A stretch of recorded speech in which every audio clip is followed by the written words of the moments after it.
After years of delay, fear, and resistance, the story reaches a decisive victory. What humans try to stop, God accelerates. Then, King Darius commands that the royal archives be searched, not in Babylon, but in Ecbatana, the Persian capital in Media. There, a scroll is found. God preserved the evidence long before it was needed. Then the scroll contains a decree of Cyrus. The temple must be rebuilt. Its dimensions are specified. Costs are to be paid from the royal treasury. And sacred vessels taken by Nebuchadnezzar must be returned. This is not permission, it's royal obligation.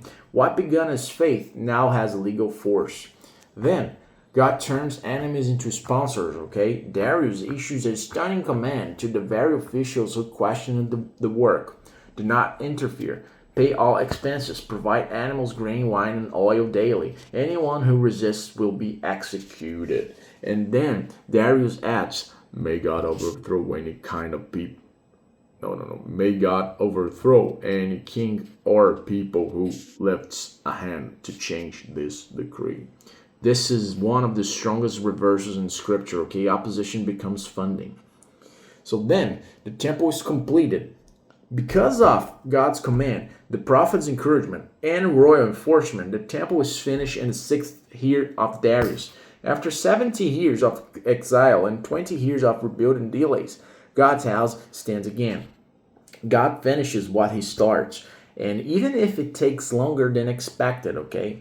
Then we got the dedication with joy and humility. The dedication is joyful but modest.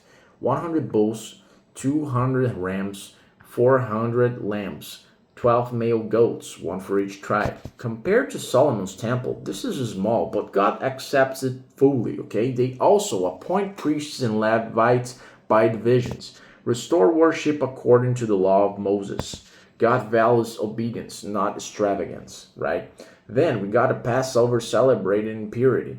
They celebrate a Passover. Priests and Levites purify themselves. They include returned exiles and those who separated themselves from impurity.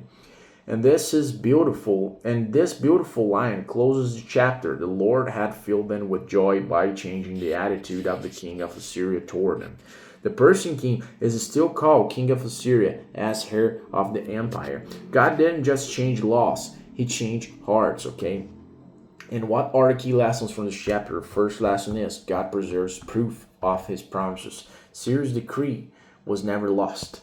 Second lesson, God rules over rulers. Darius enforces what Cyrus declared. Third lesson, God turned resistance into provision. Enemies end up paying for the temple. Fourth lesson, God completes delayed obedience. What was paused is now finished. Fifth lesson, God delights in restored worship. The Passover marks a spiritual renewal, not just construction. Sixth lesson, joy follows perseverance. The same people who feared now rejoice. In Ezra 6, King Darius confirms Cyrus' original decree to rebuild the temple. Not only is opposition silenced, but imperial funds are provided to complete the work. The temple is finished in 516 before Christ, dedicated with joy and followed by a pure Passover celebration. God demonstrates his sovereignty by overruling political resistance and bringing his restoration plan to completion.